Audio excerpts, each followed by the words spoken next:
समुंदरी महार हाउस पर ईद मिलन पार्टी का इनेकाद किया गया, जहां पीर सैयद सज्जाद हुसैन शाह की खुसूसी आमद पर पुरतपाक इस्तकबाल किया गया।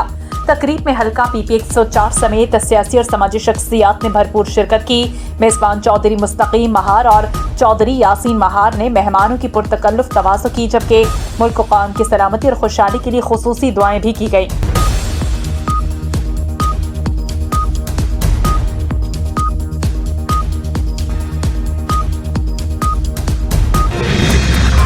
और वहॉड़ी सच दिखाना सहाफी का जुर्म बन गया। वहॉड़ी चिड़ियाघर इंतजामिया की जानिब से सहाफियों पर तशद्दुद का वाक़या। ज़ायद फीस वसूली पर सवाल उठाने पर सहाफी को मेन शाहरा पर तशद्दुद का निशाना बनाया गया। गलीज़ ज़ुबान का इस्तेमाल वीडियो सोशल मीडिया पर वायरल। सहाफती तंजीमों की जानिब से डिप्टी कमिश्नर वहॉड़ी से नोटिस लेकर मुलव्वस तहलकारान के खिलाफ कार्रवाई का मुतालबा।